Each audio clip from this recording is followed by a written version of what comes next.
Yeah, we'll be back with Uncle Labeeb, as they call him from, Western Province skills coach. In the previous video, you spoke about how, when you're coaching kids, you want them to be having fun, to be running with the ball and to be passing it. And now you're making me bring up my own experiences that, even at the university level, third team, with 21-year-olds, 20-year-olds, 22-year-olds, you still need them to be running around. You can't do kicking and tactics the whole day. And the same is with the kids I coached at under 15 level. You want them to be doing the fun things, even with touch rugby, which looks like fun. Things like buddy drives, the slow stuff.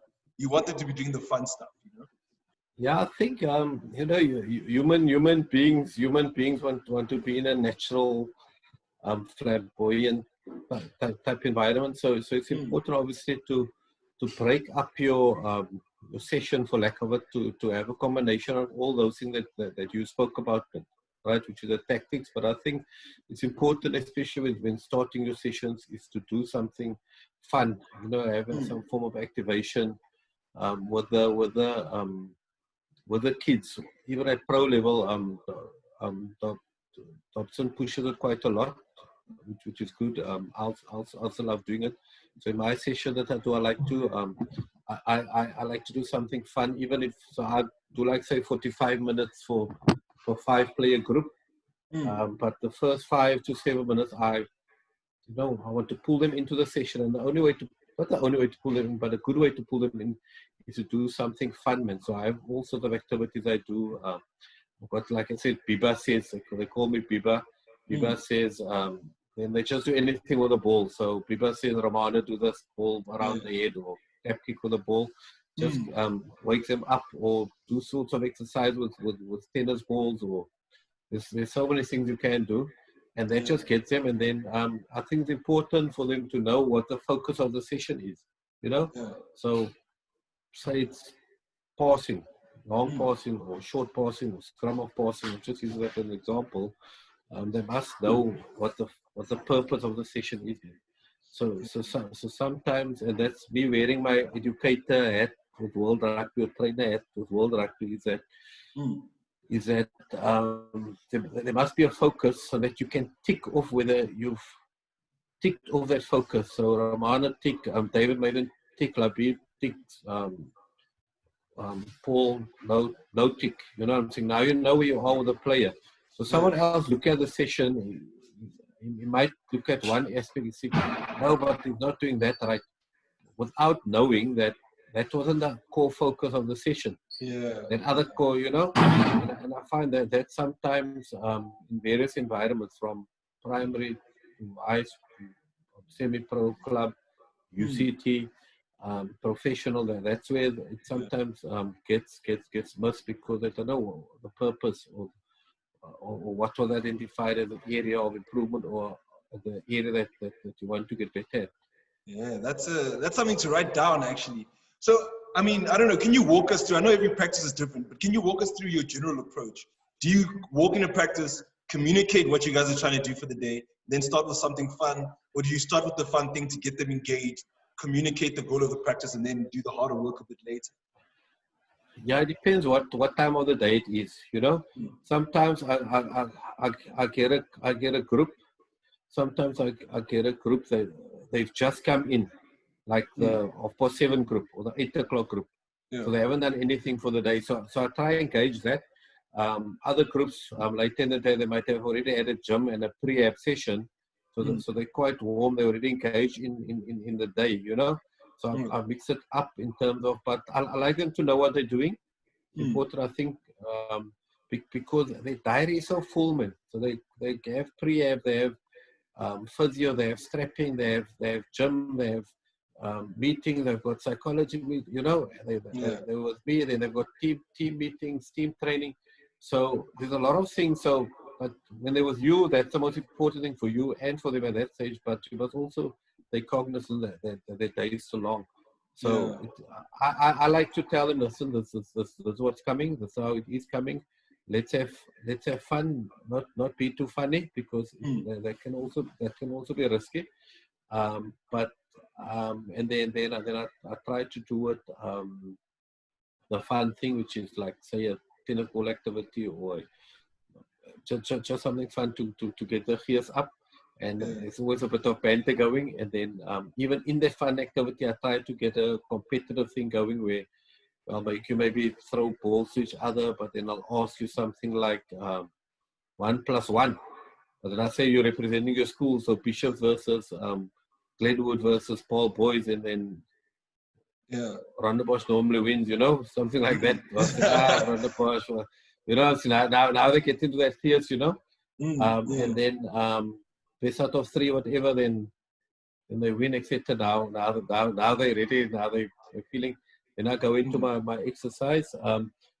Usually the conditioning coaches, they monitor and manage me because they don't want the intensity is not too high initially. There is a small part which I bring for intensity because remember they might still have to go to a split session with the scrumming guys and then a team session. So I also try to manage the energy level. That's why sometimes it might seem it's really slow, but as I said, the focus. But then more towards the end of the session, I'll pick it up again. But just to go back to the beginning, so I'll do the warm-up, like a warm-up type. I have a look, okay, you guys don't look too stiff. If it's a morning session, you can do stretches in between. But if they're all right, I'll make it slow, then I build it up to a bit of movement, get a little bit of defenders in irrespective of what the exercises, and then make sure they're executing with its left pass, right pass, etc. Vary the distance for pressure. Also add cones or poles or moving defender for pressure. But then also some form of competitiveness, because players, they just love it, and that's for them is the play part when they're competing, because now they're playing. And then I always try to also end off, if time allows, if the session went well, to bring it back to a fun thing. In between the session, I'll stop and ask them questions, because I just find a lot of coaches, they're coaching to get the drill done, or they're coaching it must look good. Yes, it must look good. That's a product you want, but you also want, if there's mistakes, then where there's something to fix, or you want to fix things, It doesn't have to be perfect on every single training, especially morning session, etc. But you also want to see what's in their head, and do they understand?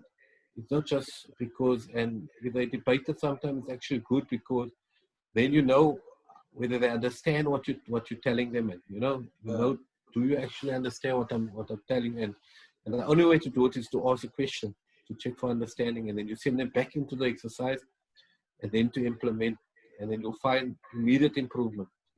Simple thing, picking up a ball or whatever it is, And then obviously post section again, unpack it. What did you learn today? What were do you remember what the focus was? So if you're giving me something else and you didn't actually remember the focus, but if they know the focus, then they feel valued.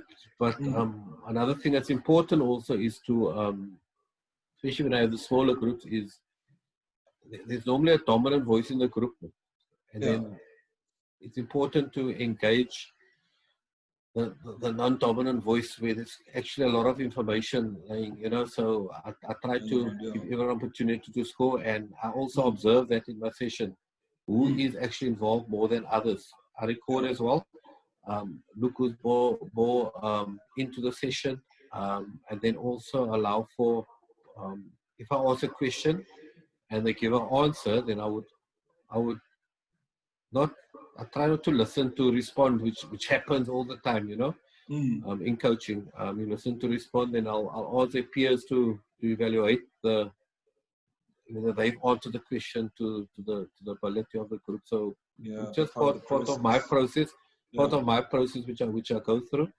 But I think the peer questioning and answering is actually much more powerful than any coach wants to become self-managed, and then.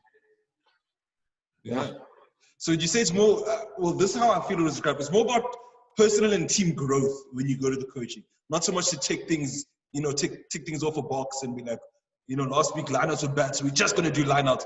It's more about, making people better rugby players, even though they're at the highest level.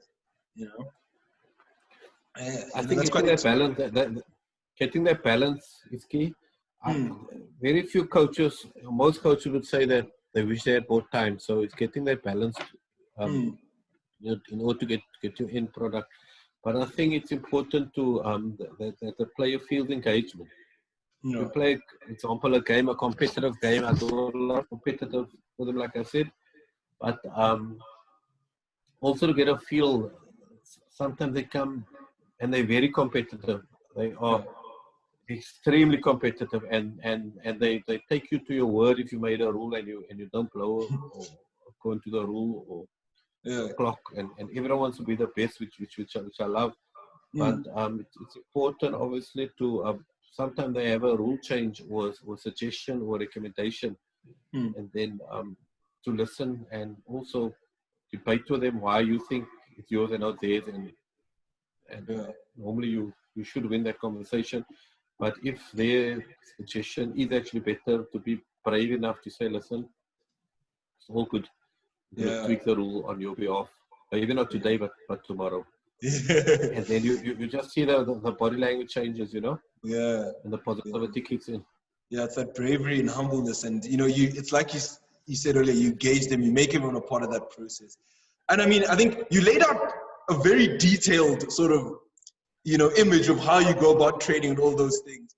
And I hope you know that I'm going to sell this tape to the Bulls, you know, so you guys, they know everything you guys are doing. But I mean, they don't like passing. They don't like passing, so so it doesn't matter. I can't even fight you. But in due time, I remember 2017 we tried it. 2017 we tried that passing thing. But I think so. You laid out a lot of stuff that's going on. And now you're at Western Province, you're at the highest level in the Western Cape, you know, and you're also part of, you know, the rugby education, you know, the coaching, World Rugby and all that. How much influence, you know, in your position do you have on the other teams in the Western Cape? You know, can you go to Sachs or Paul Boys and be like, hey, you guys, you know, you need to work on your passing, you need to work on this and that, you need to maybe try run your practices like this? Or is it very hands-off? Paul Boys does what, you know, Paul Boys does. I think as a country we've got a long way to go with that. It's concerned national down. Like you mentioned, if you look at the New Zealand conference, the teams play very similar brand all over, and it is a very New Zealand influence. Australia the same, you know. There's a big influence on the franchises. Yeah. I think SA Rugby is trying. I've been trying it for quite a long time. I'm not convinced it's actually happening. In the influence is strong enough, and the same here on this side. I think there's a lot of work to be done there, like you mentioned. Look, if you mentioned Paul Boyle, a lot of their players are in our elite systems, etc. Yeah. They deal with our development guys, but I don't think it's at a point where we say, listen, we don't want to do this, do that, you know, which I think can actually help. If we can say, listen, we want more passing for the first 6 months, or let's work on this type of exit or kicking strategy, all our schoolboy teams, because it will help our Cravenwick team, etc. But our Cravenwick teams win every year, so we think we're winning it, but we're winning it a lot to do on talent, not necessarily based on that process. We just think it's a brilliant process, because it's just going to make your end product better, man. I mean, our B team nearly beat the Bulls last year, you know. Yeah, and that last could have been a double province final. Yeah. So I think with that, you said that there's not enough of the South African teams getting together, and I actually thought that was a bit more. So you don't really have. So do you not have the conversations with SA Rugby or with the Springbok coaching where they come to, let's say, maybe it's at a high level, but to Western Province and be like, can we have the players playing a certain way? Or can we have a bit more exits in this part of the field, something like that? No, they do. I'm not saying they don't. I mean, the Springbok coaches, they go on visits, and at their camps they do invite the franchise coaches. Yeah. But but it's been happening for a while. But I don't think it's been as prescriptive as the way you mentioned it, man. You know, Yeah. A big thing on the Springbok side is how they going into which levels they're going into breakdowns, into tackle, etc. So it's going to be a big buzzword, the level change thing. But total tactics, I think everyone's on their own there. Whereas I think the other countries are a bit better at it. That's what I'm saying. Yeah. But to answer your question, still is that Western Province probably can be a bit more prescriptive to, say, to club rugby. Yeah. You must do this or you must do that, you know, or to and to schools. That's my viewpoint. Yeah, so better at the Springbok level need more in the Western Cape and Province. So, but let me ask you that: how do the Stormers, does Western Province deal with that? I mean, with the sort of Springbok influence, because I mean, you can tell a team you want to play a certain way, but what if they play the opposite way, and that's really helping them win games? How fair is it to say to that team, look, I know this is making you guys successful, but we need you to see the bigger picture? I mean, how do those conversations even start? You see, it's difficult because if you're coaching the Bulls and I'm coaching the Stormers, and you're saying, listen, you must buy into the Springbok way. I mean, I think everyone probably on those levels are telling the Springbok guys, yes, we are. But if I beat you and you're going to lose your job because you did what he said, then you know what I mean? It's tough. And that's the thing. Unless there's a central contracting system where it's covered, listen, we want you to do this, and we understand that it might have an influence, etc. Because the guys in the north, I've just been totally honest. Even when you coach them and when you watch them, it's not the most natural thing for them to run a rugby ball. You know what I'm saying? It's not. It's not natural, right? That's why a lot of the recruitment and they perform on the level on the wings and the fullbacks, etc. come from the coast, Western Province, Eastern Province, border, SVT, because it's like more natural flair, community players, black players, color, you know, those players. It's more natural for them. And the players up in the north, it's not natural pools. It's not natural. You can actually see it. It's not impossible. I'm not saying they can't pass a rugby ball, but just that feel, I just find the counter-attacking isn't in the DNA. Yeah. That's something that's actually you need to look at, and maybe the ideas of playing to regional strengths, Central, Highveld, South Africa, maybe play to that, and then Coast allow them to run to that. Something to talk about. But I think we're talking a bit about like different aspirations. So you say the Springboks may have certain aspirations of how Springboks want to play in the rest of the clubs, and Province would want the clubs to play in the Western Cape to play a certain way.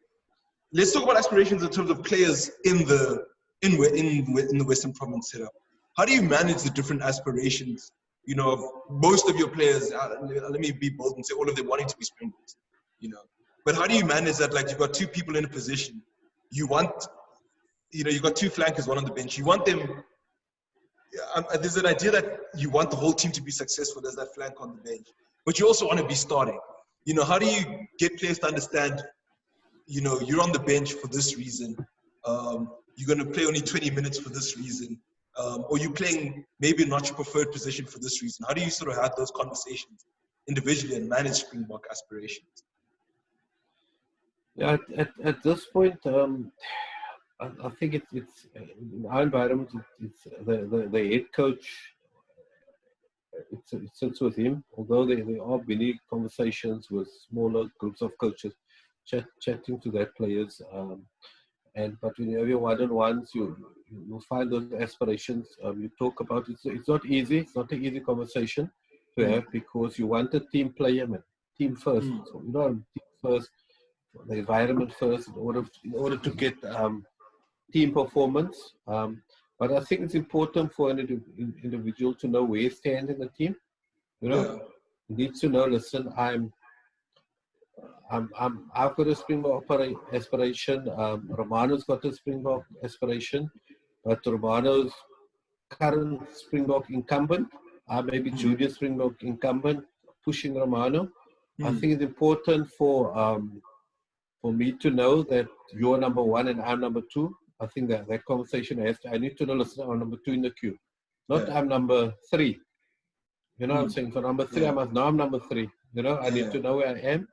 And it's also important for me to know that I'm going to get that opportunity in 3 games' time, irrespective of win, lose, or draw, right? Is that odd time when you have to not go against your word, but that's a very dangerous space to operate in, you know? So I think as a coach, the coach must tell me, listen, you're playing in 3 weeks' time against Sharks. And I back you. I back Romano also, but he's incumbent, but I'm going to back you also. And don't just go in there, but knock that door down and go out and make it difficult for me to select Romano next week. You know, exactly. And then you have your management of how you manage it. Listen, in terms of were you good in your scrum or your line outs and your forward or your rucks or your contribution to the game? Were you putting yourself in a position of use? Were you playing yourself out of your skin? You know, were you doing more for the team? You know, how was your team vibe? And then I think just an honest conversation. Various aspects when it can be. I don't want to go into battle hardened players. I've got a whole thing which I've done on battle hardened players in terms of how to actually, and that can also be where we compete with each other. Man, is your recovery better than mine? Is your timekeeping better than mine? Is your hairstyle better than not hairstyle, but is your habits? When do you party more than me? You know, do you how's your skin folds? How do you report your injuries to the doctor? How do you report that you're writing an exam in 2 weeks' time? Those are things that also plays a role. It's not just the Saturday performance, but it's the little things. As a player, I want to know that if you're going to give me the opportunity, and especially if you say you're going to give me the opportunity, you better give me the opportunity, and that's where the trust is important. And I think that's a way to manage it, because if I don't become a Springbok, because you never gave me an opportunity, then I've got the right to be pissed off. But if I don't become a Springbok after you give me the opportunity, then it's my fault. Then I want to not become a Springbok because it has been my fault, not because you never gave me the opportunity. And that's sometimes the challenges I think in a coaching environment. I think keeping on the topic sort of opportunities and managing aspirations. How about at the lower levels? So with the junior ranks, in Western Province, before people get to the Super Rugby, how do you manage, or is there any support for a kid that plays in those junior provincial teams, but then doesn't really make it? I mean, is there any recourse if they don't get a contract? How do you look at it? Or is it if you don't get a contract, unfortunately, we can't be looking out for the whole of the Western Cape? How does that sort of work? Yeah. So what we actually done, ironically, even in this process, we've brought the integration process in. There wasn't Super Sport Challenge wasn't there, but we've got under 21s who's also running a separate program to us at City Park, but we've also brought them into our environment now, in our stacks, in our groups, to actually train with us and just observe initially, so they can see the environment they're getting into, chat to players, see how we'll say, hi, how's it going, Sadatla, whatever, it's lekker for a youngster to see, JD Schickling is, so then it just becomes a normal, it's normal for him to be around those players. So that's what we're actually doing right now.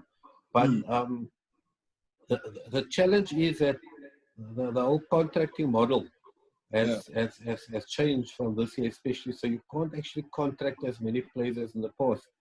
So there's actually a cap. There's a limit, which makes it difficult to also keep players, and that's why integration into and having relationships with your UWCs of the world, your Batis, your UCTs of the world, for them to get a have an influence on those young players because CPUT, the victory there are that number one, the players they have to study, which is great, education, post injuries, etc. But they also get to play at the relative competitive environment, and they also share the financial burden that were once held by the unions, and that's why. But I also think it's important for the unions to, in Cape Town in particular, to spread the load of that quality of players. You know, I think we're only going to prepare our players if we give. Not all the players go to Stellenbosch. Not everyone goes to UCT. Give players to UWC. Make sure that CPUT comes up to the super the varsity cup away from the shield. If you, I'm talking about Stormers in particular. If you can have 4 teams in the varsity cup, that will be great because then we can share the workload of the quality of players, and that's how we're going to retain and keep players in Cape Town. All those top schools, players can just fit in seamlessly into 4 universities, as opposed to being kept by 1 university. So you've got 4 top teams in varsity cup, and then you've got 4 top young guns teams. You've actually got eight teams that can feed you on a 21 system, which will ultimately be good for your club system and ultimately be good for Stormers. Yeah, it'd be great. Sure, that's great news. Well, maybe let's talk a bit more on support. You know, I did ask you some tough questions, but I think generally in the province setup, you know, how much, you know, what's the commitment requirement like? Because you spoke about how the schedules are full, but outside of training, how much sway do you request of your players? I mean, is it fine if a player comes to practice hungover as long as they're at practice? Or do you say players need to sleep this much and they need to be eating a certain way? And do you help with that, with things like nutrition? Yeah, look, if I can use, I'll touch on that question. Just to go back, if you look at nutrition, from our side, I think we've been good this year. We managed to get sponsorship from Kauai.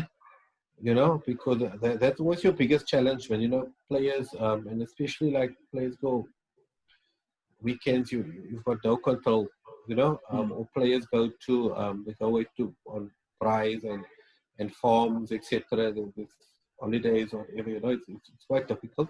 But what we've done, Dobson has got a sponsor from Kauai, which was great because then, first of all, we manage the meals at the High Performance Center. So when they're with us, we get lunch, right? So lunch, which is a balanced meal, you know, good portions, proper portions for recovery based on our training, salads, vegetables, blah, blah, blah, blah, right? So while they're there, they're fine. But we also had given the guys Kauai daily, right? Just to top up in between the schedule. So when they're by us, I think they find the challenge is when they leave. So as opposed to telling them, listen, you have to eat 500 grams of chicken fillet or fish or whatever. I think it's important to educate them about lifestyle. You know, you need to understand lifestyle. So you live the life in order to, from nutrition perspective, to be a better player. I think the another aspect which can be better in our pro players, just if you speak to other sporting coaches globally, is recovery. So we do have recovery. The guys take their shakes, their supplements, their skins, etc. But there is room for improvement there. You know, to be totally recoverable by doing what you need to do there, because this whole process is who's the freshest at the end of the game match time. Managing the SNC workload from how much workload happens during the week, and the SNCs sometimes increases or decreases it, but your recovery when you're going for your massage, we've also brought massage therapists and etc. But there's other things that you have to do. You have to go do your foam rolling. We're doing pre-abs, etc. But you have to do your own foam rolling. You have to make sure you're getting enough sleep. in the evening, you know, drinking enough water. Those are control that you can do, which I don't think the union can do. What was your first part of the question? No, I think it all linked. Basically, I said, like, you know, how much control do you have of when they leave practice? And you did touch on it. You said once they've left practice and training, it's out of your hands. But I think you touched on you want to make them part of the process and understand. You know, Like it has to be a lifestyle thing, man. Otherwise, you're policing. Listen, what did you eat now? It's very difficult to actually have total control of that, especially in this day and age.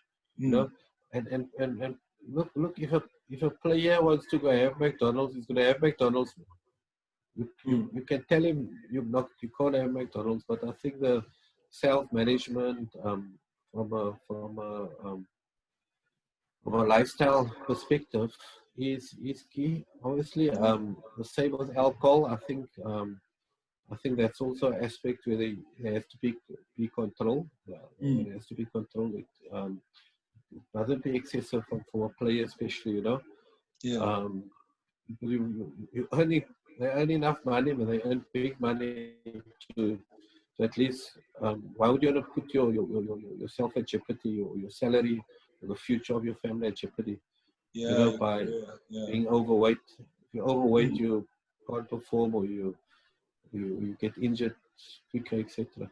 Yeah, exactly. Thank you for that. And I think, you know, the last thing before we go, just want some advice from you. You know, what must kids who aspire to go to the next level, what do you want them to understand? You know, other than being really good at rugby, what do you want a kid who's going to be coming to provinces, youth systems and stuff? What kind of characteristics? What do you want to see from them? You know, I think you must want it for yourself, man. You know what I mean? Your mother wants it because your daddy wants it. You know, I think you must want to get to that level, because you really want it, because then you'll have a reason to do it. You know, and it will make you get up earlier. It will make you be a better battle hardened player. It will make you go sleep on time or earlier. It will help you focus on your recovery. It will help you do your homework that the coaches give you. You will come do your extras or your extra coaching. Your skin muscles will be okay, and your general lifestyle will be sorted if you want it. Okay, but I think also get the balance in your life, because for every one player, there's probably 1,000 that a year or two ago had the same aspiration. But also get a balance in your life in case it doesn't happen. You know, do a bit of studying, or be nice with your parents, or, you know, because they might have to sponsor you along the way. So want it from yourself, but also get a balance on that journey, because the window is smaller. The window is small, and injuries happen. It happens, or someone gets contacted for some reason above you, and you can't take you out mentally, which is a big aspect in sport globally, you know. So get the balance so that your mental state is in a good space. Yeah, so that's words from the wise. I hope the kids heard that. And thank you, Uncle Labeeb. Thank you so much. And I think before we leave, I just want to ask you, you know, to do two things too. Just tell us a bit about what's happening with, you know, Western Cape Islanders touch rugby. You know, how's that managing? I know there's COVID-19. Before COVID-19, what was the plan? Was it smooth sailing as normal? Anything new that was happening? Yeah, on the touch rugby scene, there were quite a few things happening. There was meant to be last weekend a European Championship for seniors. So South Africa was going to send teams, but due to COVID, it was postponed for a year. And next year was meant to be the Youth World Cup under 21s, but that was postponed till 2022. So from a South African perspective, squads, coaches were selected and squads were being put together. And then we were obviously preparing for nationals in September. I mean, you were at nationals. We did very well at senior nationals in March. Our men lost very close in the final. Under 21, ladies won. Under 21, boys won. You know, so we still managed with limited resources to build a successful brand. And what was nice, we've done it with new players, you know, with new players that no one knew. Even, I mean, you last year saw at our junior nationals, we managed to turn around a pretty average day on day one, and to be better on day two and unstoppable on day three, you know. To finish it off, Our under 19 boys won that tournament playing against a team with 14 Springboks, and we had maybe one red player, and we beat 14 team players that have been to a World Cup, and so we tried different things to get into the psyche and the mindset and belief, which also proves that your reputation means nothing on a sporting field. But on the 19 girls example, they weren't given a chance. They weren't given a chance. We sat in meetings and they said, "Listen, you guys are not even, don't even have a team and got a paper," but not understanding our dynamic that we've just come from a senior World Cup last year, and from a senior and post Ramadan, the phasing period, you know. But they went out and they really kicked butt, which you saw. You under 17 boys played in the finals, you know. The 15, the boys and the team that you were involved in, we got our AM team played in the final, you know. So no, our A team won the under 15 A division, and under 15 B and C played in the B division final, and you know. So and what was nice of that process is that our you guys as new and young coaches, we invested in you, which was great, because you came in with a clean slate. There was you didn't know who was, and all you did was coach, which was great from the management perspective, and the value add you brought a different calmness. Technically, you guys weren't there, but you got better weekly technically, and you learned you guys really added value, especially all those new coaches, new to the game, and for us, what was fulfilling is to see that we could add value to new coaches' lives, and those coaches could add value to those youngsters' lives. It's also been their first team having a tournament, because they were playing against teams that had 3 or 4 national tournaments behind them. But what you guys did added so much value, and only thank you for it. And so that was our plan basically for September now, to see what you could do. That tournament that's been postponed, so hopefully next year we can get going. But it's also good, it gave us also a break, you know, on Sundays, to focus on other things for this year. So next year we will be inspired to look for new talent, nurture new coaches, and nurture new administrators, and we lose or draw Islanders out. Definitely. Well, thank you for that, Uncle Labeeb. Before you leave, are you ready to say Bulls family? You know, just for the show, hashtag Bulls family. No, man, don't do that to me, man. Please, man. Maybe next time. You were saying with the cameras. No. Good luck to the Bulls. It's gonna be interesting. I think the guys have put a good squad together, and they're obviously training hard. But you'll see you on the paddock.